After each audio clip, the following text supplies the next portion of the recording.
ಎಲ್ಲರಿಗೂ ನಮಸ್ಕಾರ. ಇಂದಿನಿಂದ ನಾವು ಈ ಚಾನಲಲ್ಲಿ ಚಿಕ್ಕ ಚಿಕ್ಕ ಪುಟ್ಟ ಆಗಿರೋ ಕಾಮಿಡಿ ಸ್ಟೋರಿಗಳನ್ನ ಹೇಳೋಕ್ಕೆ ಶುರು ಮಾಡ್ತಿದ್ದೀವಿ. ನಮ್ಮ ಮೊದಲನೇ ಸ್ಟೋರಿ ಬಂದ್ಬಿಟ್ಟು ಕ್ರೇಜಿ ಅಮ್ಮ ಲೇಜಿ ಮಗ ಅಂತ. ಏನಂದರೆ, ಒಂದು ದಿನ ಅಮ್ಮ ಮಗ ಇಬ್ಬರೂ ಒಂದು ಫಂಕ್ಷನ್ಗೆ ಹೋಗಿರ್ತಾರೆ. ಈಗ ಮಾಮೂಲಿ ಫಂಕ್ಷನ್ಗೆ ಹೋಗಿರ್ತಾರೆ ಅಂದರೆ ಎಲ್ಲ ಚೆನ್ನಾಗಿ ರೆಡಿಯಾಗಿ ಹೋಗಿರ್ತಾರೆ, ಚೆನ್ನಾಗಿ ಹೋಗಿರ್ತಾರೆ ಅಲ್ಲ.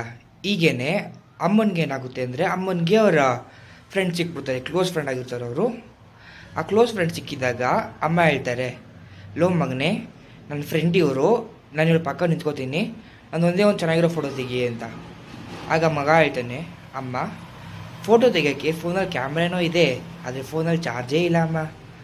ಆಗ ಮಗ ಹೇಳ್ತಾಳೆ, ಹೌದಾ, ಅಂಗಡಿಗೆ ಹೋಗ್ಬಿಟ್ಟು ಒಂದು ಸ್ಟಿಂಗ್ ಬಾಟ್ಲು ತೊಗೊಬಾ ಅಂತ ಹೇಳ್ತಾರೆ. ಮಗ ಕೇಳ್ತಾನೆ, ಯಾಕೆ ಅಮ್ಮ ಅಂತ. ಅಮ್ಮ ಹೇಳ್ತಾರೆ, ಸ್ಟಿಂಗಲ್ಲಿ ಚಾರ್ಜ್ ಇರ್ತಲ್ಲ,